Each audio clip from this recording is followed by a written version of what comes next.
This month's podcasts are sponsored by Aubergine Legal. Do you sometimes worry that your business isn't meeting all its legal compliance requirements and wonder if you're ticking all the legal boxes? Are you losing sleep worrying about a piece of legislation that you may or may not be complying with? Perhaps you need some help with your client contracts or your data protection compliance. Or maybe you're worried that your website doesn't have the right documents or legal notices in the right place. Perhaps you have a brand that you want to protect with a trademark. How about if you could outsource it all and eliminate all of your worries? If so, then get in touch with Aubergine Legal, a friendly commercial legal consultancy offering practical and clear commercial legal advice without the overwhelming legal jargon, taking the worry away and helping you to protect your business and minimise your risks. Aubergine offers a free 30-minute consultation if you have any questions or want to find out if they can help, and you can access this link and book your free 30-minute call via the link in the show notes.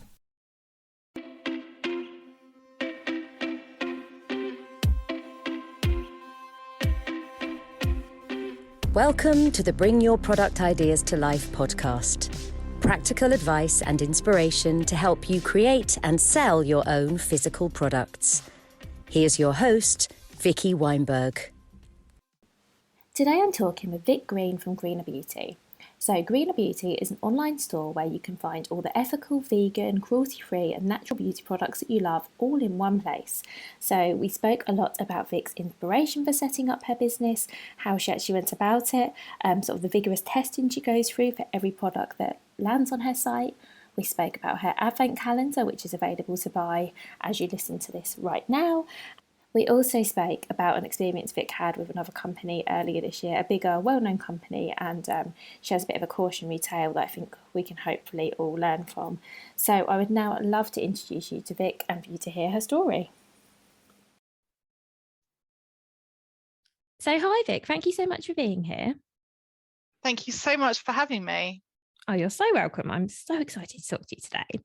So let's start with you please give an introduction to yourself, your business and what you sell. So hi everyone, my name's Vic and my business, or my baby as I like to call it, is called Greener Beauty.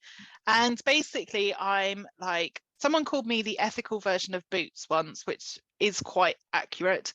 I sell lots of different brands of products that are all vegan and cruelty-free, ethical, natural, and a lot of plastic free as well. Amazing, thank you. And what was your inspiration for doing that? Yeah, when I first set up the business, so we've been running for about 5 years early next year. I'd been vegan for about 5 years at that point. And I was really finding it so frustrating because I knew all the good products and I knew all the good brands, and being very passionate about natural beauty, which is not so easy to find on the high street. I was having to shop at like multiple different websites. You know, I'd have to get my deodorant from one place, my toothpaste from somewhere else. And I just thought, like, I can't be the only person having this problem. So it just sort of one day I was like, that's it, I'm going to do it myself. And, you know, and luckily lots of other people have found me and used me as well. But initially it was for selfish reasons, really. I just set it up for me because I wanted to have everything in one place.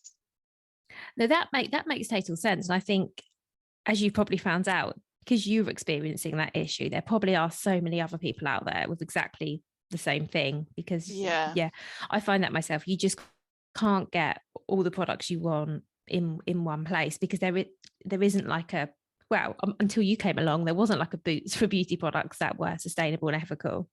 Yeah, and it was frustrating, like the amount of time I stood in various shops, like checking labels and researching the brands. Do they test on animals? Who are they owned by? You know, what is their ethical stance? And it just, like, shopping became such a mission. I expect though that research has paid off now though, hasn't it? Because I was about to ask you, how you research products for your site. And I guess having sort of gone through all that, which must have been quite painful, I guess that did give you a bit of a head start when choosing which brands you were going to include. Oh, 100%. I think when we launched with about 35, 40 brands, which is quite unusual for, you know, a startup business to have that volume of products. I mean, you know, we've probably threefolded that now, but yeah, 100%. Like as soon as the idea came to me, I knew exactly what brands I wanted to start with. So yeah, it really did help. Well, that's great. So it sounds like you knew which brand you wanted. So how did you go about sort of do the sourcing side of it? Yeah, I think honestly, I'm a very spiritual person. So for someone who's not, this might sound a bit hippie, but I do feel that if you're on the right path, that things will align and things will just happen as they're meant to happen. And I was just very lucky. One of the brands I wanted to stock, I contacted their distributor in the UK, and do you know what? He's been amazing. Like, I still talk to him on a weekly basis now, and he put me in touch with other distributors, and he sort of like, he almost handheld me to start the business up. So whereby I was like, I knew what brands I wanted, I didn't know how to go about getting them. He was a big support to me, to be honest. Well, that's amazing. Yeah. And I'm just curious, and you don't need to sort of go into detail, but are you expected as a small business to buy quite large quantities, or are distributors sort of okay at you just testing the waters, as it were? Yeah, I think it depends. So some of the products we sell, we buy directly from the brands, and brands tend to have a larger minimum order quantity. When you're shopping from a distributor, you tend to be able to buy in lower volumes. And to be honest, that's what we tend to do because they're natural products. We prefer to order more frequently from suppliers and make sure that everything is fresh as possible and not keep a huge volume of stock. So yeah, I mean, it very much depends. Yeah, that makes total sense though, actually. And I didn't think about the fact that obviously because they're natural products, they're not packed full of preservatives. So you don't want to Yeah, have them sitting around for months or years. no, absolutely. So, it works really well to order in low volumes. I mean, the brands that sell well, obviously you want to keep a larger volume because you don't want to be ordering every other day. But yeah, I mean, it definitely works for us. And I'm sorry, I'm asking so many questions that I didn't prepare you for because I'm really That's interested. But okay. given that now you stock, presumably more brands than you started 5 years ago, I mean, Oh, you must have 100%. hundreds of SKUs now. How are you keeping on top Thousands. of stock management? Because that Um, must be a full-time job. yeah, it pretty much is, to be honest. We probably have, so we have around 5,000 product lines now. Wow. So it is a huge volume of stock. And it is a weekly job. And we're a very small team here. We're not like a team of hundreds or thousands, So it does take up an amount of time to ensure that we have stock, but that's just part and parcel. As we get bigger and as we make more and more sales, I think that will get even easier. But for now, I mean, it's manageable. That's good.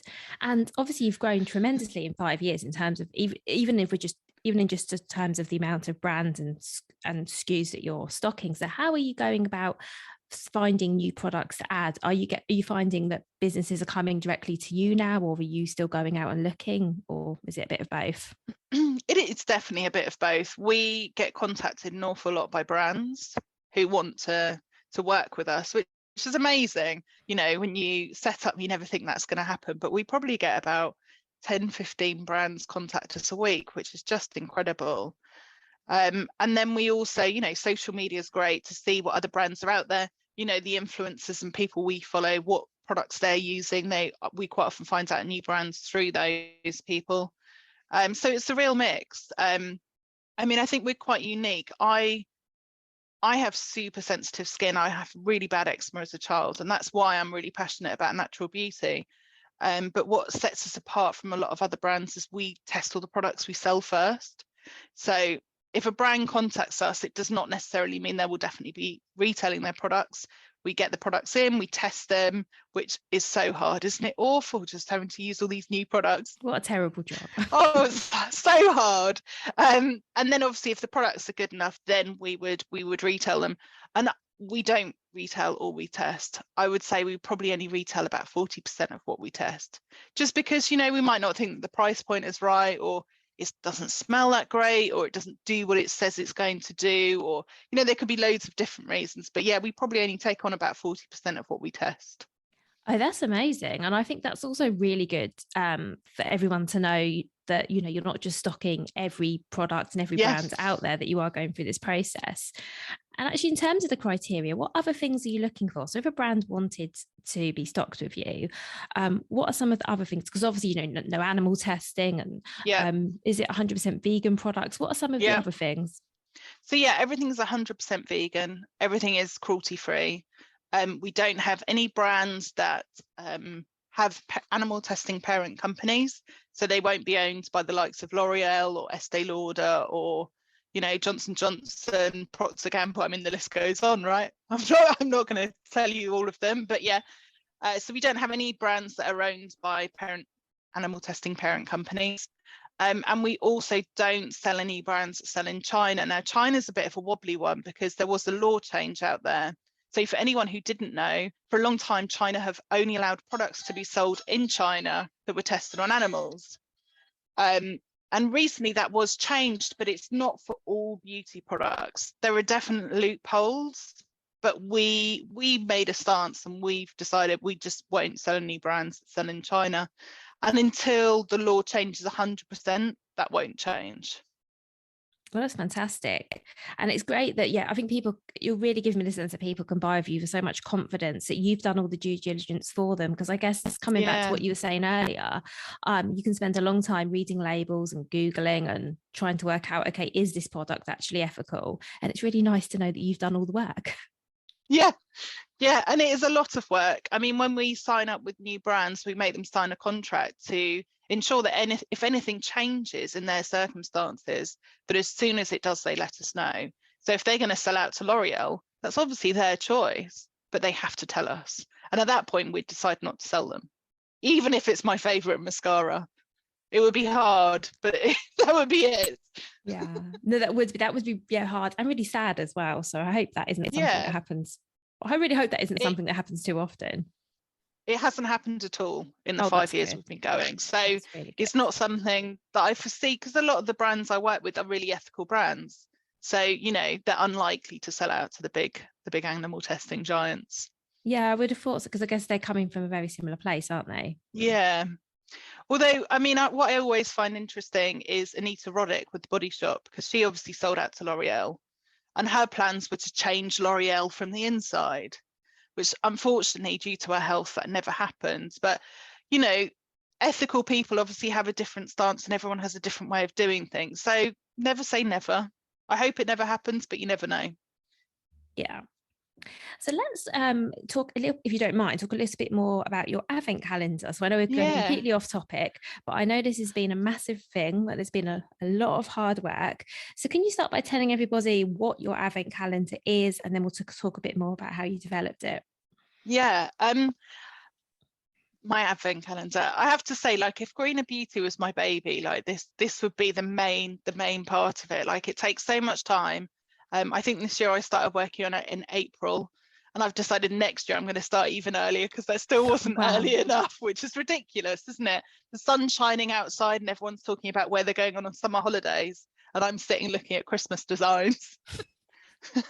But so basically what I do is I pull in lots of different brands. They're all brands that I love. They're all products I love. The stipulation, obviously vegan, cruelty-free, and ethical. But with the advent calendar, everything is plastic free as well. Just because typically advent calendars generate so much waste, and they're normally in a really glossy box. And even though the box is cardboard, it often can't be recycled. So everything is plastic free. The packaging is fully recyclable, and so it's just all the products I love. And are they in mini version, or are they full sized? No, so we do full size, so everything is full size in it. So you get 24 full size products. That's amazing, because obviously with most advent calendars, particularly beauty ones, you get miniatures. You might get a few full size products, but the majority of them are quite small. No, all of ours are full size. Well, actually, there's one that's a mini, and that's a perfume, and you get 10 mils instead of 30, just because perfume is such a personal thing. I don't want to put in 30 mils and then for it just to be a waste, if the fragrance isn't right or something. Yeah, does that make sense? Yes, everything else is full size. And the value of the contents is over £350. What does the calendar retail for, out of interest? It's £177.95. So you're sort of paying half what the retail would be for the individual products. It's a lovely gift as well, though, isn't it? Yeah, I mean, the majority of the ones that sell are sold to men, and it's for their wives. Like, we get gift notes added and all sorts. That's really Yeah, it's lovely. lovely. And so we are recording this, well, as you will know, but nobody else will know, in October. But when everyone listens to this, it'll be November. So are we still going to be able to get hold of these in November, or are they going to sell out, do you think? I mean, it's difficult to know. Obviously this year with the climate that we're in, who knows? We've only done the advent calendar for 3 years. This is our 3rd year, and we have sold out every single year. But who knows? We've still got a volume of stock now left. They're selling well and they're selling frequently, but as it stands today in October, we still have stock, and I'd imagine we still have a few left in November too. Okay, so if you're listening to this and you're interested, get over there quickly, I think is the message I'm taking from this. Yeah. So something else obviously coming up in November is Black Friday. Now, I know that you don't partake in that and that you do Greener Friday instead. So can you tell us a bit about that, please? Yeah, of course. So as an ethical business, Black Friday just doesn't feel ethical to me at all. It's just about mass consumerism and discounting stuff that's not selling, and people just stockpiling, sorry for my language, crap, which just ends up in landfill, which, as you know, a planet focused business, I just can't subscribe to that. So what we try and do is, I think we've done it for 4 years now, is we plant, well, every order we plant 1 tree anyway, all year round. But during Black Friday weekend, we plant 10 trees per order in the hope that it will negate some of the carbon footprint of the other businesses out there as well. Oh, that's amazing. And I didn't realise you planted a tree per order anyway. You kept that quiet. But that's yes, sorry. Yeah, we've planted over 13,500 trees so far. Wow, that's a huge impact. That's Yeah, amazing. isn't it great? Isn't it great? That's really great. Thank you. Something else I'd like to talk about, if that's okay, because I did see this on, I think I might have seen this on social media, but you do say if you don't want to talk about it, is I know that there was a big retailer earlier this year that you had, you know, that you really went into business with. Is that something you don't mind sharing? And obviously only go into as much detail as you feel comfortable, because I just think it might be quite eye-opening for other businesses that are listening. Yeah, you know what, like I'm totally fine with sharing it, because I don't see why you would hide it. Like, that's their policy, and they approached me. But I was approached by Feel Unique, who are one of the biggest, you know, UK beauty retailers in, you know, as it stands. And they wanted me to set up a shop in their shop. And I'd have my own page, and the products would look the same to the customer. And what they would do is they would take commission off everything I sell, and then they would send me the orders and I would send them out like they'd been ordered from my website. Now, I asked a few questions because it all looked very normal in the emails that were going back and forth at the beginning. And I don't know, this is where my spiritual side comes in, because it was almost like someone whispered it in my ear. And I said to them, is there a contract in place that if I bring a brand on board and they sell really well, is there anything to protect my business? And basically it turns out that if I came on board with all the brands I was selling, and some of the brands sold well, they would just buy them in themselves, and then I contractually can't sell them because they are then sold by them. So they were basically using me and my stock to test out what brands were selling well, which it's just so unethical. I mean, that is how you, in my opinion, that's how you screw small businesses over. You know, it's just. Absolutely, because I mean, let's face it, they're competition, well, not competition, they are kind of competition anyway, as in if you're on their website, presumably you'd still have your own website going as well. So you would be, that's I'm trying to think of the right word. I mean, apart from unethical, but yeah, it seems to me that they knew that you would be at a disadvantage and they didn't really care. No. And I mean, worst case scenario, I come on and I start signing up with their website and I list my 5,000 products, and let's say I've got 100 brands that I retail, and they all sell well, they'll just get all those 100 brands in, you know, and their marketing power, their business power, their budgets, everything is so much higher. I think they'd put me out of business very quickly.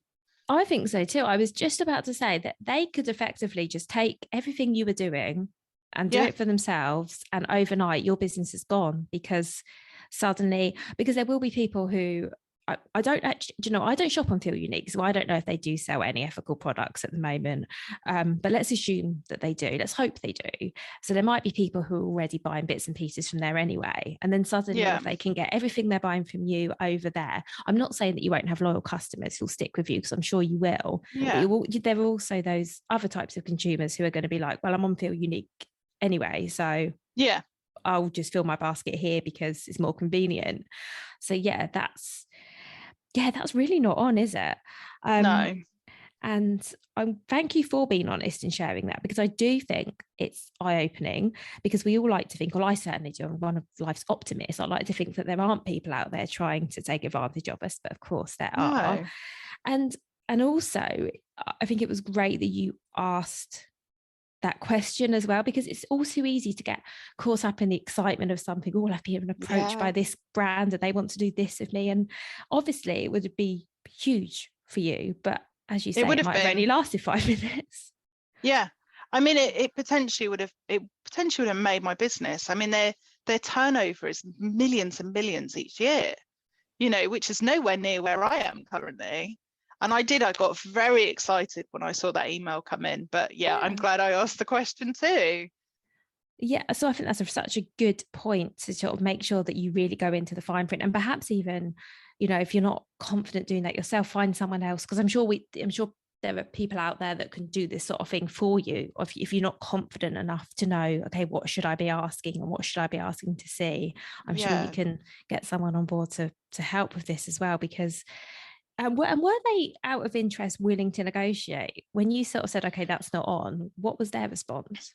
No, so I actually approached them and I thought, you know what, if we can do 2 years where I have exclusivity on the brands that I'm selling, that I'm bringing on board, that you can't stock them, and they refused flat outright. They just said we wouldn't sign a contract like that. And that was the end of the conversation, because I'm not going to join. No, of course not. That I am still quite shocked that, because based on that, it does seem that there was no intention of this being a negotiation, which is a shame, because actually I think and I'm not just saying this because I'm talking to you, but I genuinely think you would have brought something to them as well, and obviously they could see the potential because they asked you. So it is a shame it had to end that way. I mean, I'm glad it did though. I mean, if I'd signed up, I think it was earlier this year this happened, if I'd signed up, my turnover and the volume of sales coming in and out would be much higher now, but God knows what would have happened in a year's time, I think you're right. It would have been perhaps great in the short term, but long term, as you said, it could have destroyed your business. I think it probably would have done, scary. To be honest. That's really, really scary. So let's talk about some happy things. Because I have seen that recently you have had loads of award wins. I'm not exaggerating when I say loads, am I? No, it's been an amazing year. Yeah. Tell us about some of the awards you've won and how they came about. So it's kind of mind-blowing, to be honest, this year. You can obviously, we're on video, you can see all the awards behind me on the wall. I must have about 15 frames up there with different awards now. This year, probably the biggest win for us was Best Online Retailer with the Natural Beauty Retail Awards, which is huge because businesses that have won that in the past have been really big retailers. So for a small independent like myself to win it was, I mean, I still remember the evening that I heard and I just screamed so loudly. My poor neighbours were probably like, because I was at home, what is going on? So that was a really big one. That was put together by the people who run the Natural Organic Products events in London. So it's a very prestigious award in the natural beauty realm. And then I also, for the third year running, recently found out I'm on the Who's Who of Natural Beauty, which is like a top 25 list of the most influential people in the natural beauty world, which again, you know, it's the winner every year I've been in it. Actually, the woman who runs Weleda in the UK has won, and Weleda are obviously such a massive brand. So, you know, it's so great to be placed in that.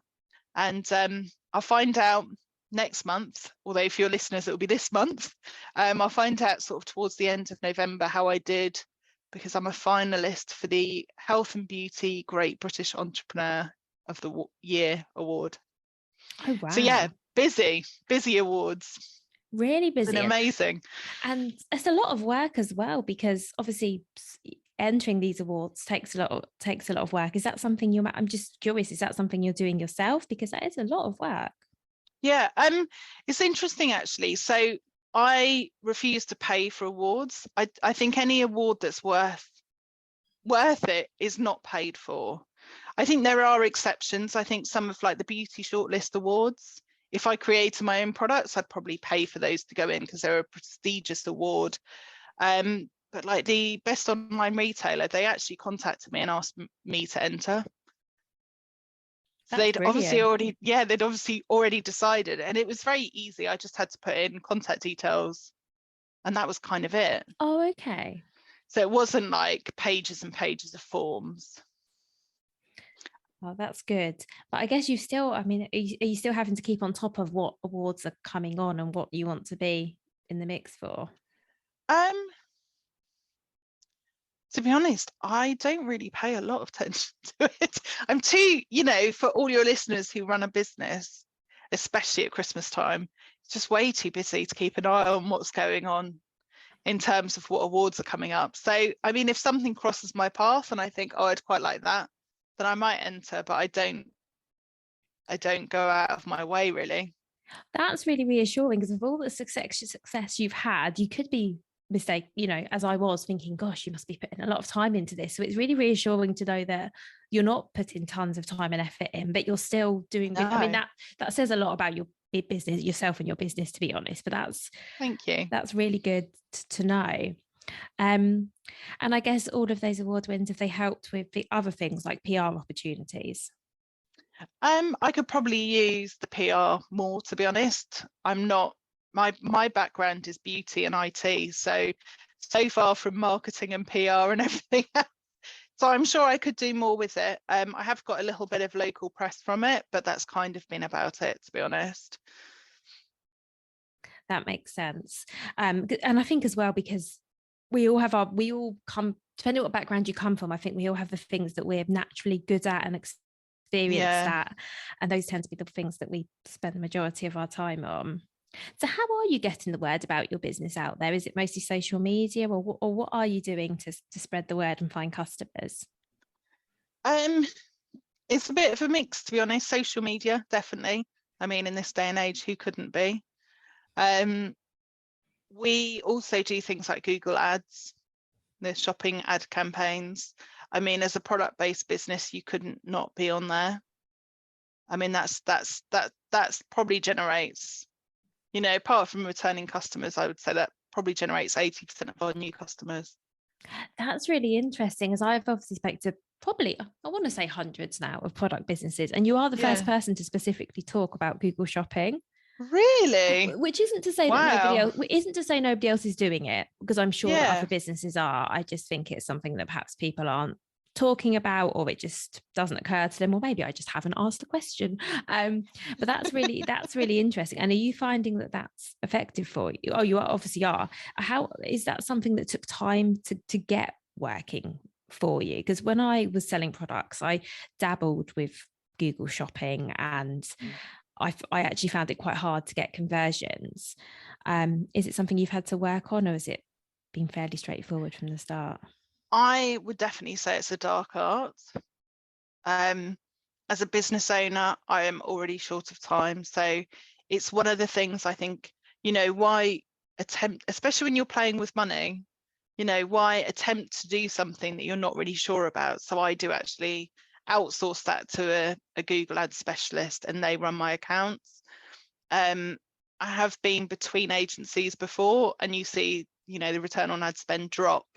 So I would say, if anyone wants to give it a go, it's definitely worth it. But I would definitely say find someone who's local to yourself, who's got a good reputation, and who can do it for you. That's really useful, thank you, because that was definitely my experience, was that I just couldn't get my head around it really. No, and I've tried and I can't either. Yeah, and I'm fairly adept at other sorts of advertising, but that I couldn't work. So that's quite reassuring for me personally, but also really good advice for people. And I think it sounds like, for anyone who's interested in it but has been thinking, oh, I'm not sure because I don't really know how it works, I think finding an expert is definitely the way to go. 100%. Yeah, it's very complicated. And if you had all the time in the world, you could probably sit and learn it. But as business owners, who has time for that? None of us. And that actually brings me on as well. As you mentioned that now you have a small team, so can we just talk a tiny bit before we finish up about how you've grown your team and the things that others do for you versus what you're doing yourself? Because I think a lot of the business owners that I speak to are still running the businesses by themselves or with a partner. So it's quite interesting to know what growing and expanding a team can look like. Yeah. I mean, obviously it's also limited by budget as well. So of course, as you grow, you can outsource more, which is a point I'm looking forward to. But I mean, for me personally, I know the limitations of what I can and can't do. So while I've got an IT background, my expertise is not website building. So I have a team of developers that I work with. I work with a marketing chap who does my Google ads. He also does social media ad campaigns for me. And I have an accountant as well, because, year-end accounts, who wants to be doing that? No. And I also work with a social media expert as well, who's helping me build my social media following and the interaction rate and things like that. So that's really helpful. And I have a couple of people in-house who help with things like packing orders, like the day-to-day, unpacking stock orders, ordering stock, that sort of thing. So yeah, because as we mentioned earlier, stock must be a massive thing. And I guess, do you actually have a facility for storing all the stock now? Yeah, so we're based in a warehouse in Littlehampton in West Sussex. And we actually share the warehouse with 2 other businesses, which is lovely because then you've got a bit of a community as well. Although they're both vegan bakers, which is very tempting a lot of the time. Yeah, I can imagine. Yeah. Well, that's amazing. And I'm assuming that your team has grown over time, and as you've sort of had the budget and also the need to outsource part of it. Yeah, definitely. Well, thank you so much for all that you shared today, Vic. And I'm going to have links to everything over in the show notes. People can go and take a look at your site and have a look at the product range that you have. I have one final question, which I ask everybody who comes on, which is, what would your number one piece of advice be for other business owners, particularly, I think, those looking to create perhaps not a similar business in the sense of it being a vegan business or an ethical business, but a business in which you're selling other people's products, perhaps? One piece of advice. I think if I could go back and do it all again, I'd probably work out a way to work with experts from the beginning. And I know that makes it difficult because there's not always the budget to do that. But the challenge is, you could spend 5 years doing your own ad campaigns or your own accountants, and it just will take you so much longer. And it's more, not only it's a time thing, it's also the efficiency thing. That makes sense. I would say, do your best to invest as much as you can on getting the right people on board. I think that makes total sense, because often you can end up redoing things as well. I had the experience with my website that I made myself, and I used Website Builder and it looked okay. But when you think of the it's still not free and it takes time. And then years later, I ended up having to get someone to build a completely new one because it just, for many reasons wasn't working. And it is a bit of a false economy, isn't it? Whereas really, if you can get something right from the start, it does set you up better, but also just reduces all that.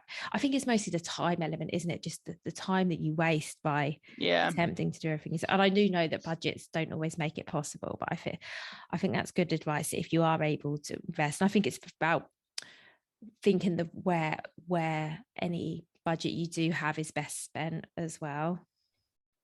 Definitely. Well, it's really tricky.